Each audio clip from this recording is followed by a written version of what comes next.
Out of habit, muscle memory. Must hide Roger.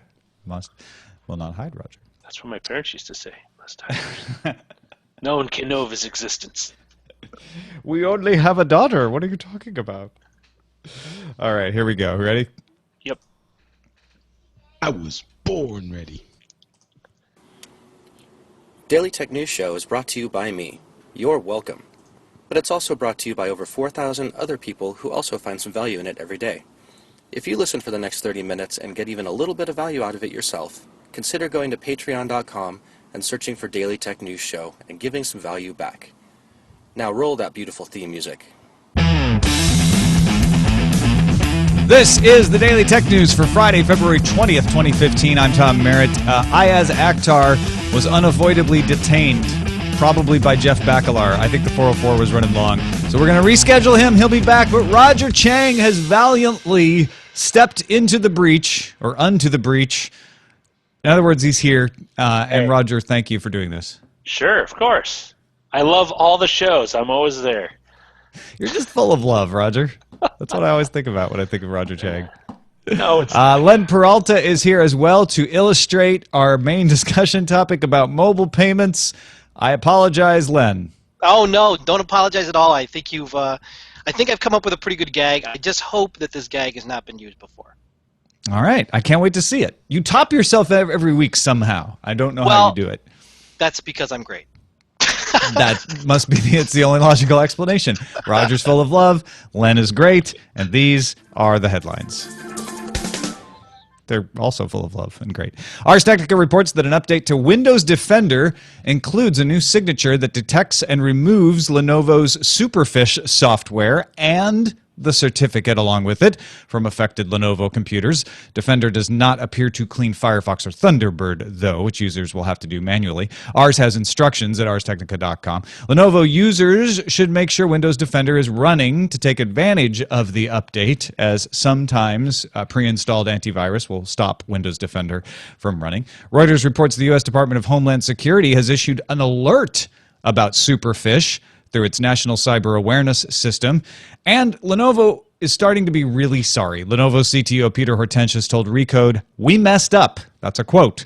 He added that they were taking a beating and they deserved it. Plus, another quote, "We are not just curled up in a ball. We are taking real action to make this right with our customers." that's a big screw up. I mean, that's like sending out a Pinto after the Pinto became such a debacle. Oh, yeah, I'm not sure what to make of that metaphor, but I kind of like it. It is definitely doing something where you should have known not to do that. And Lenovo CTO is bending over backwards to give the impression that he's not trying to argue with you about that. There's no way to excuse this, and they won't do it again. But, man, have they blown a lot of good feelings and trust. People were big fans of Lenovo and ThinkPads, which took a while for them to solidify, because when IBM sold the ThinkPad line to Lenovo, a lot of people were hesitant. And, part of it, this really has to show how much of the PR face of a company is so important. It was very, a lot of people would say tone deaf about the concerns. It's like, not a big. It was underplayed, and a lot of people saw that as a cynical attempt to kind of mitigate any public uproar over it. But it's just like, that's not a big deal. But as people learned more about it, they became even more incensed, because now here was a large company that was essentially just making money off them without any real, afterthought or care for the customer after the product was sold. And I think it's very significant. I don't think you should overlook that Microsoft essentially deemed Superfish to be malware. Like, you don't put a signature in your Windows Defender software unless you believe that that's harmful. It's crazy, and we'll probably see more of these types of things as time goes on, because one reason why Lenovo has all this kind of added on software is because it makes money for them. Yeah. It's a way to kind of pad out their income. That's not just Lenovo. No, that's what I'm saying. A lot of manufacturers do it. A lot of companies, Dell. USA Today reports that YouTube will launch a kids channel called YouTube Kids this Monday, February 23rd, for Android. It has a simplified interface, parent controller timer that shuts down the app after a set amount of time. Home screen shows you 8 large tiles featuring titles of kids programming like Thomas the Tank Engine and educational videos from Khan Academy. No word on the biggest question, will there be Minecraft videos? Roger, you're a newly minted father, and obviously Ellie is a little young to be using a tablet right now, but when she's old enough, is this something you would let her play around with? Potentially. I mean, I would probably still be more comfortable steering her towards like a Netflix with the child interface, because then I know what their library is. And it's probably because it's so new, I would like to see some parent get outraged after a kid sees like, you know, a breastfeeding video or something that's totally tame, but it's like, whoa, can't see that. Yeah, I mean, even if YouTube is going about this very carefully, at some point, some curator is going to make a decision that some parent disagrees with, right? And it's going to get out. And you know, that's kind of the difficult thing is, especially with kids, you kind of want a lockdown environment. You do want the control as a parent, because there's a lot of things out there that you don't necessarily think is suitable for your child. People might, that other person, as you were saying, might not agree with you, and it's like, well, I think kids should learn about this at whatever age, and they do whatever. And it's thankfully, all parents are always very reasonable and understanding with companies. No, I don't think YouTube will have to worry. No. My wife works at YouTube. There will be outrage, I think, in about 3 to 4 months. You're absolutely right. Yeah, there'll be something. The question is how big and how serious everybody else will take it. But yeah, there's all. Thomas the Tank Engine is something else. CNET reports Gemalto issued a statement Friday that it is investigating allegations that the US NSA and the UK's GCHQ stole keys to SIM cards that the company makes. We mentioned this on yesterday's show. In addition, the world's largest SIM card maker, Gemalto, said in a statement, "We cannot, at this early stage, verify the findings of the publication and had no prior knowledge that these agencies were conducting this operation." So if they did it sneakily, and Gemalto didn't know about it. At least they don't. They're trying to say they didn't know about it. It's I was looking at the story, and the allegations for this one actually, when it occurred, is a couple of years back, right? 2010, I think it was 2011. I thought, 2011. Yeah. And it is part of the whole kind of Snowden reveal, I think, for a lot of people. You're right. 2010.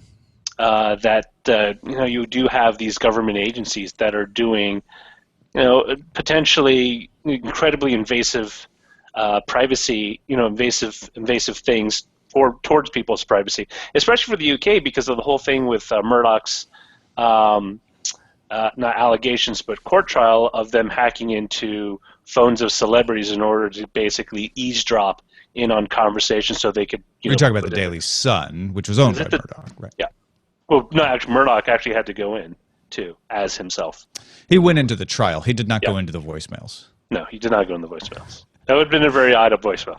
Yeah. Reuters reports the Federal Anti-Monopoly Service of Russia has opened a case officially against Google to investigate complaints made by Yandex about Google's terms of use for Google apps on Android. We talked about this previously as well. European regulators are considering a similar investigation. At issue is Google's practice of requiring Android devices who want to use Google brand and suite of apps to restrict competing apps and services from being installed. Yandex is upset because if you want to use the Google search app, you can't make Yandex the default search on that machine. This has total shades of what people used to complain about Microsoft doing with Windows and bundling Internet Explorer as a default browser. And as you become a larger company and you kind of have the same mindset when you were kind of the underdog and you were growing, this is very much what's going to happen. But what's more interesting. Okay, go ahead. Oh, no, just much more interesting is I was reading a very interesting op-ed piece on how a lot of American tech companies tend to use foreign courts and foreign legal systems in order to edge over their American competitors in foreign markets. Because Google was one of the wasn't it Google one of the few companies pushing for the EU regulatory body to look into Microsoft's bundling of IE with Windows. I think is that true? I don't recall if Google was behind that or not. But they weren't behind it. Microsoft is certainly doing it to Google now, as far as search goes. Yes, and so it's when you have a lot of money and conflicting interests, it's going to be a weird case. Although Especially Yandex, this is not an example of that. Yandex is a Russian company yeah. complaining in Russia. And the difference between this and Microsoft is, don't forget, you can take Android and install it on a phone and sell the phone without Google branding and without Google Apps. That's the hundreds of device makers in China do this, and that's what the Amazon Fire phone and Fire tablets are. They're Android with Amazon's skin on top of it instead of Google's skin. So Google does have a better defense than Microsoft to say, well, you can run Android without our stuff. All we're saying is if you buy our stuff, you have to buy it as a package. Yeah, Google is a big target in everyone's crosshairs, and it will be soon the number one company to hate, I think, for a lot of not just competitors, but in a lot of markets where they see it as an undue. Oh, it's already become that in Europe, I think. Yes. As far as tech companies go, anyway.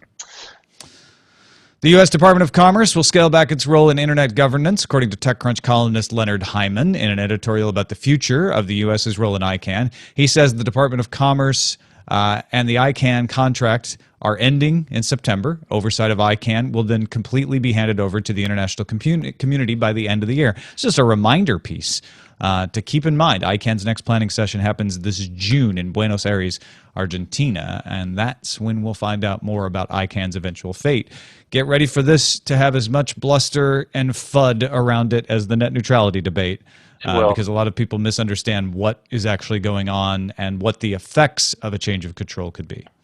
I think a lot of people are just wondering what the final formal arrangement will end up being, because honestly, it's all about, the Department of Commerce gives a little bit of money and has nominal oversight, but has never exercised any control over ICANN. So this is a matter of like, well, who are the stakeholders going to be in a truly independent ICANN? If we formalize the fact that the U.S. Department of Commerce is no longer in charge of it, who is, if anyone? Yep. Should it be the UN? Should it be a conglomeration? Should it be a UN sub-government? That's what the discussion is going to be about. And definitely it will be a lot of fun, but there will also be a lot of, as you were saying earlier, bluster, not just from various non-governmental agencies across the world. It's like, well, we have the most number of internet users in the world. We should have a certain percentage of say of what goes on. I'm curious. I'm very curious to see how it all shakes out. The next web reports that the U.S. FDA has cleared genetics testing company 23andMe to market at least one of their genetic tests again. If you recall, back in 2013, the FDA asked 23andMe to stop selling their DNA tests, kind of demanded that they stop selling their DNA tests because they had not been reviewed, and the FDA said they could lead to inappropriate treatments. This is a medical recommendation. It needs to be reviewed and regulated. So the company is now approved to test whether a person is a carrier for Bloom syndrome, which is an inherited disorder characterized by short stature, sun-sensitive skin changes, and an increased risk of cancer. That's very interesting. A lot of people are dismissing this. They're like, oh, so they can do one test, whatever. And they can still tell you, like, oh, your gene pool is reminiscent or similar. Reminiscent's the wrong word. It's similar to people who have come from these regions of the world. They can do that. But this is the only medical condition they can report on. However, it's a big step. It's a first step to the FDA saying, okay, we've set the precedent that we will approve these kinds of tests given the proper procedure. It may take 2 years, apparently, but I bet we see more of these approved. Yeah, and it's definitely a lucrative market. I mean, when we went in for prenatal testing, they offered us sorts of genetic testing for the fetus to check and double check. Yeah. It's because they do it over a period of time. They give you every 6 months, and they'll check again. Not 6 months, every 3 months, just to ensure that you don't have Down syndrome, you don't have a bunch of other things. And especially for parents or soon-to-be parents who want to consider having kids, it's like, oh, we want to make sure our genes are compatible and we don't end up, with you know what I mean. I was going to say something definitely. very wrong. Well, no, and as Big Jim points out in the chat room, one test approved with the FDA is a big deal. The FDA is notoriously difficult. I learned that at a young age, being the son of a food scientist, Yes. ranting about the disapproval of Red 5. It was in a project. That's why there was no red M&Ms for the longest time. Yeah. Oh, boy, did I hear about it too. Time for some news from you. These come from our subreddit at dailytechnewsshow.reddit.com. Maybe you were there today. Maybe you submitted a story. Maybe you voted on a bunch of stories. If you did any of those things, thank you very much for going to dailytechnewsshow.reddit.com. Hurmoth sent us the Ars Technica report that Esperanza Martinez of Orange County, California, received a letter about canceling her Time Warner service. Yeah, it's that kind of story, folks. Yeah. It's a letter that replaced her first name with a derogatory slang word beginning with the letter C. And Martinez never actually canceled her service. After the company was contacted by Ars Technica, Martinez received an apology and a free year of service. Time Warner blamed the issue on a third-party vendor and said they are changing their processes to prevent this from happening again. My guess on a timeline for that change? They'll see you next Tuesday. Yeah, I'm not surprised. I am not surprised at all. It's. I've been sort of ignoring these stories because there's been a few about Comcast changing the names of people in their letters because they're not really tech stories, but they are customer service stories about a tech service, and you get enough of these, and it's like, really? Well, how is this possible? How are you allowing this to consistently happen? Once it happens once to Comcast, wouldn't every single one of these places want to lock it down and be like, we need to make sure this does not happen in our house? But what are going to people run to? Time Warner? I mean, Comcast. There's a certain level of impunity, I think, that happens in a company culture when it gets to a certain size. GM had this for the longest time. It's like GM, Japanese car manufacturers. And this is very interesting. When the Toyota and Nissan, under the name Datsun, started to import cars into the U.S., they were derided by the big three as like yogi cars, like cars that you would see in a circus. And it's like, they won't sell. Americans want the cars we make. And there was this, just a level of arrogance that totally blindsides these companies, and it will happen to Comcast. It just has to. I mean, you cannot have that much hubris and not only control NBC, but like 80% of the cable markets in the U.S., if not more. After a point, the apologies begin to seem disingenuous. Maybe I'm just being jaded. I think they have been. McCorley sent us a news story from rdmag.com revealing the National Institute of Standards and Technology's role in developing new tools to measure higher frequencies planned for next-generation mobile communication technology like 5G. People are getting to work on 5G, folks. As devices reach millimeter wavelength frequencies above 10 gigahertz, the tools reliably and accurately measure them are incomplete. So they need new tools. These tools are needed to prevent interference, prevent errors in transmission. And so far, NIST has produced a calibrated modulated signal source to test millimeter wave instruments and a new probe to measure electric fields operating over 100 gigahertz. If that means nothing to you, all you need to know from this story is, hey, 5G, they're making sure it actually works. It'll be here in 10 years. Yeah. You think it's going to take that long to get 5G? I don't think it'll take that. No, it might roll out before then, but by the time I'm able to actually get it as a service plan in my area, I'll be probably a decade. What seems to happen is, right, Europe was first to 3G well before the United States, but then we became the first to LTE, so-called 4G. So I wonder if it leapfrogs, if some other area of the world gets 5G first, because they're far enough behind that they're like, let's roll out the 5G. Why not? Yeah, and that's the thing with any infrastructure that you put in, especially if it's technologically sensitive. It can be outdated very quickly. It's not like putting down a 4-lane highway. Yeah, in 10 years you can still use the highway, but 10 years you're moving on to a different cellular technology. It's like, okay, now we have to go to each tower, rip it out, or add new dongles or boxes to it. That takes money. By the way, the Big Jim raises a good point. He's like, is this real 5G? Because 4G isn't always really 4G. Sometimes 4G is just fast 3G. This is not the marketing 4G. This is the actual technical spec 5G. So it really is 5G. And that's a look at the headlines. All right. Let's talk a little LoopPay. Wall Street Journal reporting some tension between Samsung and Google. Google even, according to certain stories, might be considering acquiring SoftCard. SoftCard's the payment system that used to be called ISIS. It's created by AT&T, Verizon, and T-Mobile. Short of that, they might be willing to pay carriers to feature Google Wallet on phones, or to possibly cut them in on revenue share in order to highlight Google Wallet. Quote of the day, I think, goes to Dieter Bohn over at The Verge. As always with mobile payments, it's going to be an insanely complicated dance between partners who might be holding knives behind their backs. That's an apt metaphor for what's going on here. Now, particularly the tension is around Samsung because, as we mentioned earlier this week, they purchased LoopPay. LoopPay is a system for doing a wireless mobile payment by emulating the magnetic stripe swipe. So this is something that would immediately be useful anywhere there's a credit card terminal, which is 90% of retail in the United States. However, in October, retailers are beginning the transition to what's called EMV, or chip and pin, chip cards. And after that point, if you accept EMV, you're liable for fraudulent transactions on chipped cards at that point. So the top 100 retailers are moving over to October. So here's the thing.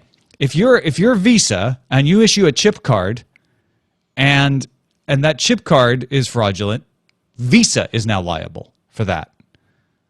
Versus the reason we haven't moved in the United States, Roger, is because up until now, Visa was not reliable. The retailer was liable for any fraudulent transactions. So the card makers were like, well, what do we care? They pay all the fraudulent transactions anyway. So anyway, the point of this being that there will be a particular incentive to not accept or to crack down on magnetic swipe transactions by the card makers. If you're Visa or MasterCard and you see a swipe transaction coming in, you're going to be more careful about it because you're going to be on the hook for it. You're going to be liable. That doesn't mean the stripes are going away. They'll exist. People will still want to be able to accept payments because not all cards will be moved over. So we're facing a scenario where this LoopPay technology is going to be phased out.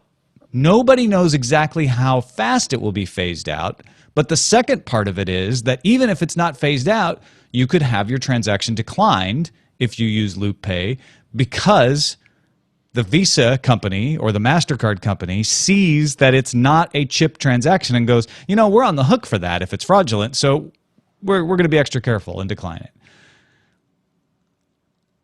That make sense? Yes. All right. So here's two scenarios, okay?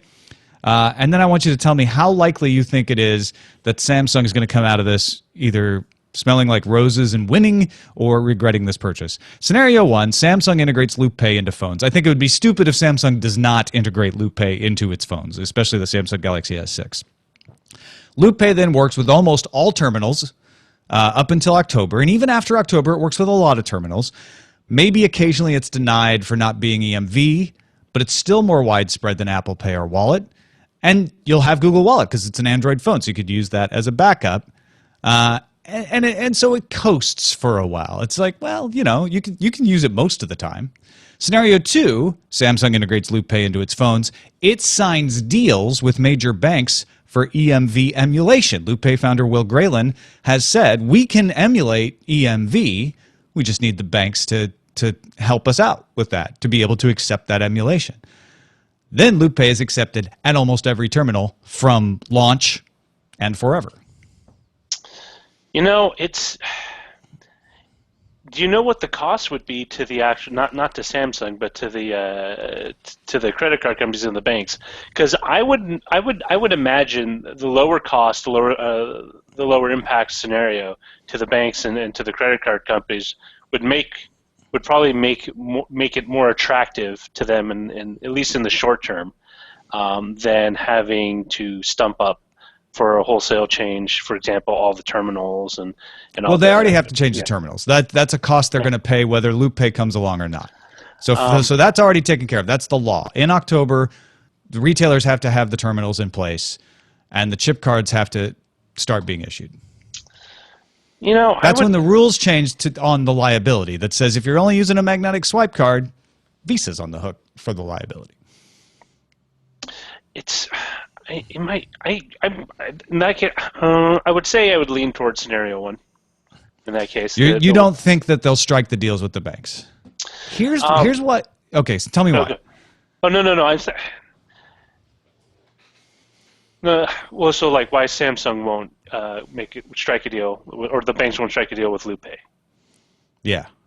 I think there might just be a lot of question marks over the long term viability of the service, and if it's something that they're going to have to do eventually anyway, they would probably just try to skip over it.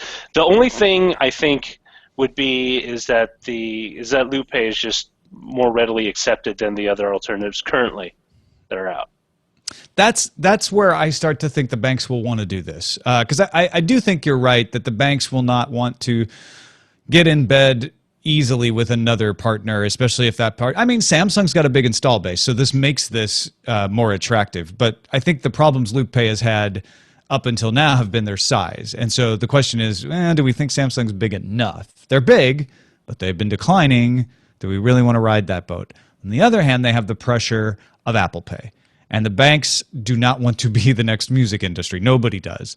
And they look at Apple Pay and they say, we don't get any information out of that. Apple Pay keeps the information with the client. So we don't gain anything from that. And we don't get any revenue from that. Because it just acts like a credit card. It's NFC. It's dumb. So if we can strike a deal with LoopPay to say, hey, cut us in a little share of the revenue here, and some information, because that's really what these companies want. That's what Google wants. That's how Google's going to get Google Wallet on the carrier's handsets, is by saying, let's share some information with you, because everybody wants that. Everybody wants the purchase records. That's almost more valuable than the actual share of the transactions. And I think LoopPay can make a compelling case. It's a tension, right? It's on the one hand, you're right. The banks are like, I don't know if we want to go to the expense of having another partnership, especially if it fails. On the other hand, they don't want to have no partnership and be stuck not being part of the game at all. It's definitely one. It's definitely one way or the other, and it's. I don't think it's even a 60-40. I think it's closer to 50-50 at this point because it was just announced, but the integration level of LoopPay in their phones and how well it'll work and how well consumers will take to it. I mean, that's a big question mark. Well, it works, actually. LoopPay is out there in the wild. I can tell you that. Not LoopPay, but I'm sorry, okay. Not LoopPay per se, but I'm saying Samsung's integration of it with its phone. And I mean, there are definitely, especially with the level of kind of murkiness right now with all these players, I would say look for what the big banks do first for for everyone else to kind of because you basically want to have that one big kind of mover that kind of sets the tone for everyone else to follow, because right. it is banks are very conservative institutions, and they tend to be follow the leader on certain things, especially when it comes to outlay of capital and how you invest it in the future, especially in the payment service they could be stuck with for a very, very long time. Yeah, I think you're right. So, I mean, the first thing to look for will be, does Samsung announce LoopPay integration in its Galaxy S6 in a week or two's time, right? We're coming up on Mobile World Congress. I will be shocked if it doesn't. If it doesn't, then all of this is moot. Then, once that's announced, the question will be, do they announce a bank partner? Maybe they announce a bank partner at Mobile World Congress, and all of a sudden we're like, hey, well, okay, they're on their way. How big of a bank partner? Is it a Bank of America? Is it a Citibank? It would have to be. It would something have to more be. regional. I agree with you. It would have to be. Once that happens, then it's sort of just waiting for the dominoes to fall in line. And if that happens, then I think Samsung really does win the payment wars, because don't forget, I think it's easy to forget, because you haven't used LoopPay. Jessica Dolkart at CNET did a great review, and a couple other outlets have done reviews where they went around and they used it, and they're like, it works. I mean, you just hold it near near the terminal, and the terminal thinks it's got a swipe going on. So it works with nobody had to retrofit anything. Nobody has to change anything. There's none of this like, oh, well, we used to take Apple Pay through the NFC, but now we don't, stuff like what's going on with the drugstores. This just works with all the existing terminals. And it's a huge advantage if you can get the banks to play along and make sure that it stays that way past the October transition. And the thing is, like, Samsung has its own investment banking arm, and if they were to do what the smart conglomerate thing to do is leverage some of that to influence or at least to sweeten the deal with potential U.S. banks. That's always easier said than done, though, because those are two different units. And the Samsung financial arm is like, well, what do we get out of this? Why would we do that? But yeah, if they could, that would definitely make a difference. All right, let's take a look at our pick of the day. It comes from Nick in wet and windy Gladstone. He says, as I write this, we have a Category 5 cyclone bearing down on us, a site that many Australians may have heard of but not known how useful it is in the event of bad weather is bom.gov.au. That's BOM, standing for Bureau of Meteorology, or just the BOM, as youngins call it. It has rain radar, weather charts, satellite images, forecasts, historical data, flood information, tropical cyclone information, just to name a handful of features, and is super useful in times of natural disaster. So if you're in Australia and you have some weather-related event you want to know more about, check out bom.gov.au. Thank you, Nick. It's cool. Good and timely pick. Send your picks to feedback at dailytechnewsshow.com, and you can find my picks at dailytechnewsshow.com/picks. Finally, Rolando from Paraguay wrote in and said, hey, I'm living in a so-called developing country, and I can tell you that 0 rating is used by local carriers to promote their services, and people seem to like it. I'm so glad that Rolando wrote in. I've desperately wanted someone who actually lived in a country where 0 rating was popular and liked to tell us, okay, what's your perspective? Do you think it's fair? Because it is, by many accounts, a violation of net neutrality. Here's what Rolando says. The largest carrier in Paraguay launched 0 rating for Facebook. Days later, the second largest carrier launched 0 rating for WhatsApp, the de facto messaging app in these latitudes. 0 rating sounds fine in theory, but most people don't realize that your phone does not discriminate data. And when connected to the data network, not only the 0 rating apps will be accessing the internet, but also other connected apps. And usually, in order to obtain the benefits of the 0 rating apps, you'll have to have some sort of data plan. These operators seem to have perfected your, or maybe Adam's, value for value model. On the other side, 0 rating distorts the playing field, as local entrepreneurs may not be able to get their wares in the 0 rating schemes. But of course, consumers don't care because they don't know it's there. Thank you, Rolando. Great perspective.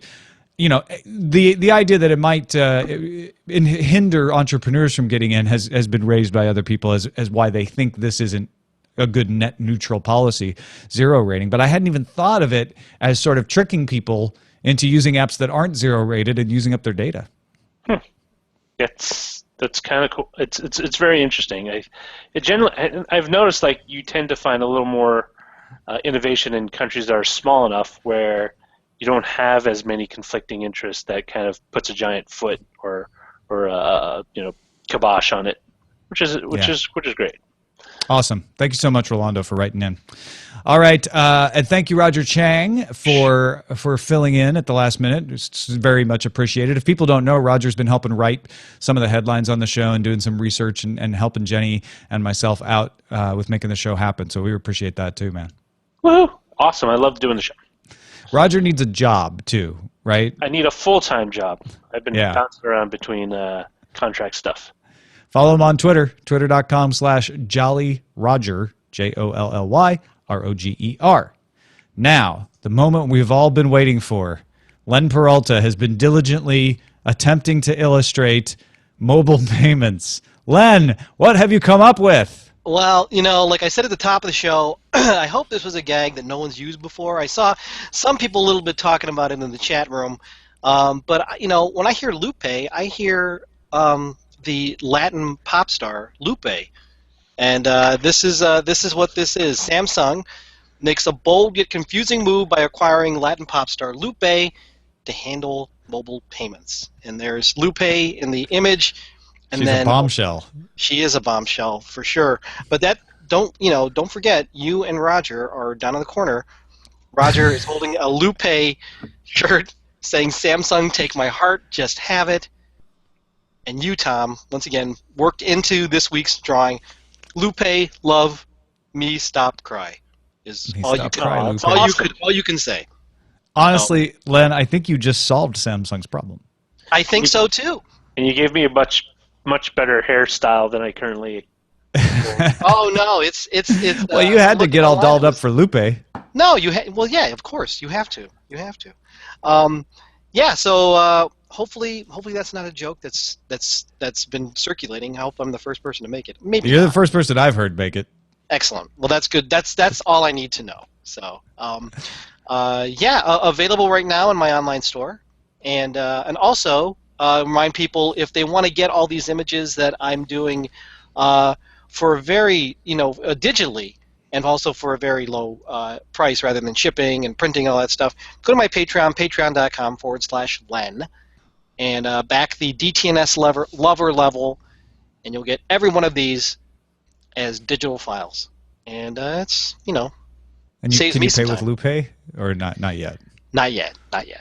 I wish soon. Eventually, yeah. You'll If, she's if irresistible. anybody has watched Samsung announcements, by the way, it really isn't that far out of possibility that they might do this, Len. I'd love to see it, and I will take complete control. I mean, complete. I was the one who brought it up. So Yeah, I'm calling it a 46% chance that we will actually see Lupe on stage at Mobile World Congress. That would be love it. kind of cool. Yeah. Thank you, Len. You're amazing. LenPeraltaStore.com. I don't know how he does it, but they get better every week. It's fantastic. Really appreciate you do this, man. thank you so much. And also appreciate our patrons, the folks who make the show happen, whether it's by +1ing it on YouTube. We've got one guy that just really is like, I think he deserves a perfect attendance award or something. He's like, likes the thing and tweets it every day. From that on up to shopping at our store, we've got new t-shirts, we've got decals in there made by Sebgons, designed by Sebgons, and all kinds of stuff there. There's PayPal, Bitcoin donations, or of course the main source is the Patreon. We had a great conversation today about covering Apple rumors on the Patreon that all the patrons participated in. We even did a straw poll. So if you would like to become a Patreon, all we ask is 5 cents a show, $1 a month. If you can afford it, if you get that much value out of the show and can afford to give it back, go to patreon.com/acedetect. Stick around after the show for Jenny Josephson's latest Android diary, where she has Peter Wells on to tell her why she's been doing it all wrong. What's Peter going to tell her? Stick around in the audio podcast. Meanwhile, our email address is feedback@dailytechnewsshow.com. You can give us a call, 512-59-DAILY. Listen to the show live at tunein.alphageekradio.com Monday through Friday at 4:30 Eastern, 1:30 Pacific. And visit our website, dailytechnewsshow.com. Peter Wells, after he's done telling Jenny why she's doing it wrong, will be on the show on Monday. Talk to you then. This podcast is part of the Frog Pants Studios Network. For more information about this and other shows, visit frogpants.com. Audio program so good, it's like you're there. Diamond Club hopes you have enjoyed this program. All right. Hooray! Now, I have the audio. I'm going to just drag it into the Audacity edit. Do you want me to play it, though, for the video people, Jenny? No, or no? that gets in the way of the edit process. Okay, all right. I can play it and still edit. But I don't have to. I leave it to the people. Leave it to the people. I like the long version because it's more conversational. Well, that I now have. That will not be going into the audio podcast. If you're like, what's the long version? You'll have to become a Patreon supporter. And probably at the $5 level, I'm guessing. Maybe not. It's only I don't worth know. $5. Well, no, or should we give it to all patrons? Let's give it to all patrons. Let's just give it to all. Okay, fine. Yay! Hooray! All right, I got a motor, guys. Thank you very much. Thanks, Len. Oh, no problem. Thanks, Len. That's awesome Awesome work. art. As always. Oh, Yeah, thank you fantastic. so much. Thanks, It was a brother. lot of fun. I don't think I've ever drawn Roger before, so that was a good time. That was good. You've never drawn LoopPay before either. I've never drawn LoopPay. What's that, Roger? Very few people have. Well, there you go. Excellent. Happy Thank you so Friday. much, guys. Bye. Happy Friday. I don't think I've even had a caricature of me made ever. You know, where you go down to like a overly touristy. Oh, you mean area. yeah, really? Yeah. I don't think I really cared. It's like, why would I? I'm kind of sad about that. Why? Why would you be sad for me? It seems sad somehow. Never to. Wait, do you have one? Do you have like one you put in a little frame and you just keep by your office? No, I don't. Actually, I've never done it either. I'm sure I'm depriving someone of Everybody's sketch. Sometime. You know, Don't pin me, bro. REM is one of those bands you really like in college, but as time goes on, they kind of grate. At least for me. It's more of a bell curve for me. I thought they graded in college, and then I liked them better for a while. Huh. No, I don't think they're grading. I don't know. Maybe it's just the Michaels. Actually, what bothered me most is when they said, like, at this date, we're going to disband, and they didn't, and they just kept on going. I thought they did. No, didn't Michael Stipe leave the band? Yeah, but they're still they came back. You know, they're like. But they don't make albums anymore, do they? No, they're just around. That's enough. What are they supposed to do? Evaporate? Oh wait, no, they Leave the planet? break up 2006-11. We're supposed to break up. Wait for it. Ooh. Fred has a pretty genius title which we can't use. Oh no! Is it show? It's Don't tell me It's we the- can't use it. I It's can't. the charisma, uniqueness, I'll use nerve, anything. and talent of Time Warner Cable. Where is it? I don't see it. It's got one vote. Yeah, let me see. My vote. The charisma, uniqueness, nerve, and talent of Time Warner Cable. Yeah. Yeah, it's too long. I like the ICANN has control. That's pretty funny. I mean, when in doubt. I think go I've to actually classic. used that one before. Oh, ICANN has been mined fairly thoroughly. say. YouthTube. That's a classic. How about swipe today, pay tomorrow? Yeah. Hmm. I have no response to that. No YouthTube. That's a simple, well done. What does it mean? Youthpun. Tube. Oh, Tube. youths. I wasn't hearing my Yeah. hearing's going. Huh? Where is it? Uh, I see YouthTube, but I don't see. yeah. That's Oh, that's YouthTube. it. Okay. Yeah. Hang on, LoopPay. Should we do YouthTube then? Yeah. YouthTube. Yeah. Yeah. Yeah. You're not sure. No, I think Sure. it's fine. Yeah. I think it's fine. All right.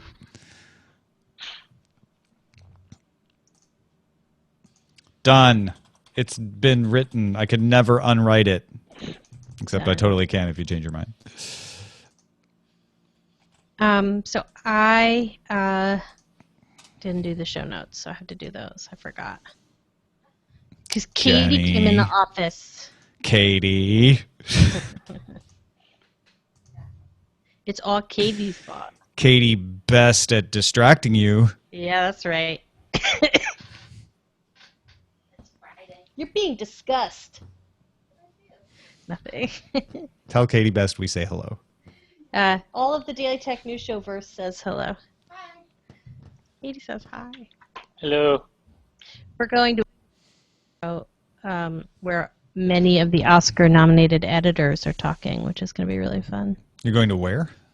Like an event where all the Oscar-nominated editors Uh-huh. speak. Sounds cool. Sit around and complain about how editors never get enough Yeah. press. Yeah.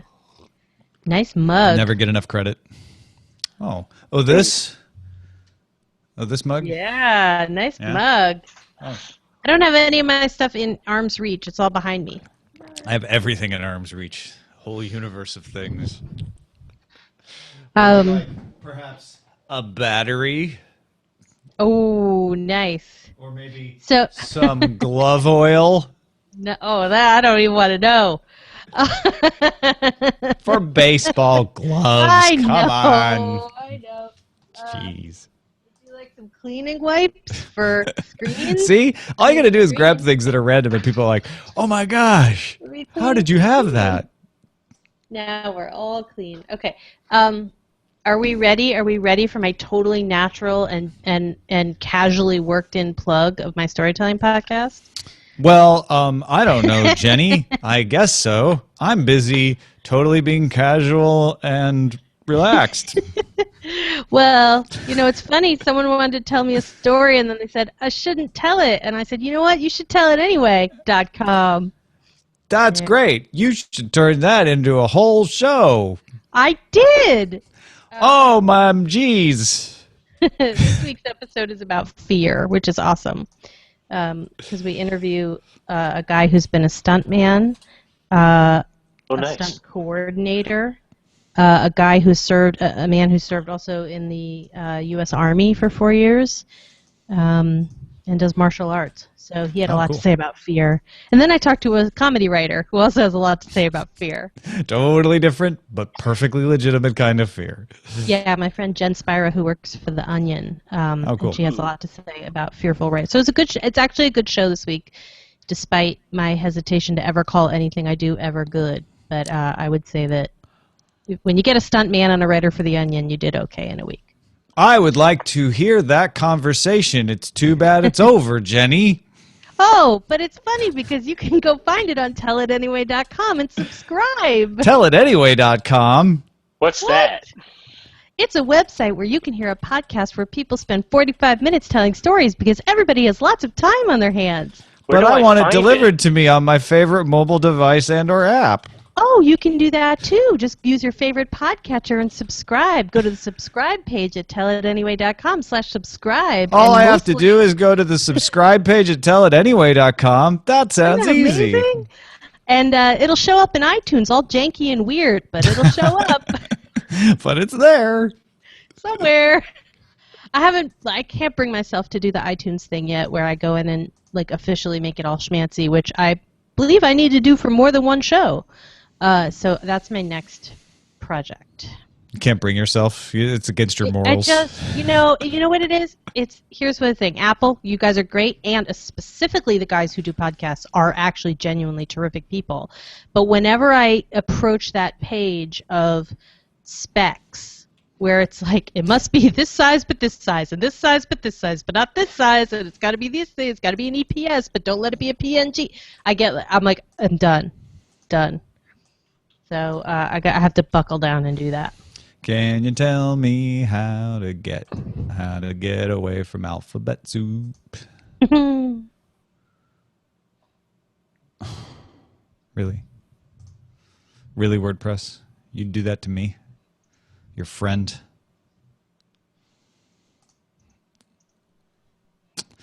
Fine.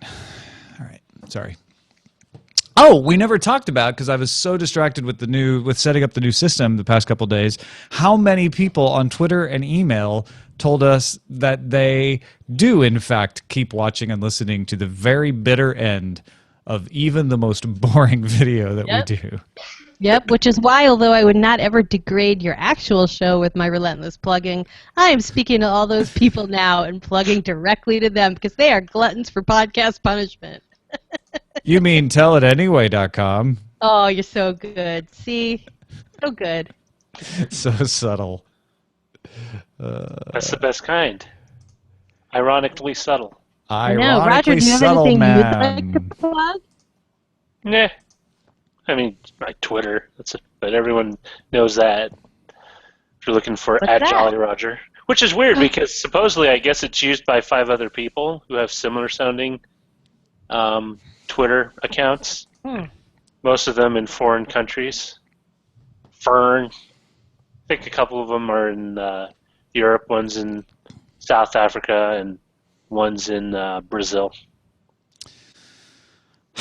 Well, I have some bad news. What's that? I'm out of the post. No. This just came in. I'm out of the post. Hey, No. actually, that's an idea for the best of show that will eat up minutes for you. If you could convince, cajole, or somehow bribe a member of Chat Realm to do a supercut of Out of the Post. Oh my gosh. I don't know if I'd wish that on anyone, but maybe they could write a script that would just go grab it. Exactly. Is that possible? That's what I'm thinking. Somebody is out there going like, well, that'd be easy enough for me to do. Then that would be awesome. If it were. Yeah. All right. And you would be like, your value for value would be paid up for decades. If you did that. Whoever did that. Yeah. But I'm out of the past? Oh, out of the post. Definitely are out of the past, I Tom. misread that, Big Jim. Sorry. Ace Detect is out of the past. Well, I realize I'm a little old-fashioned sometimes. I get A that. little. All right. Goodbye. Have Bye, a pleasant weekend. Good night and have a pleasant tomorrow. So long.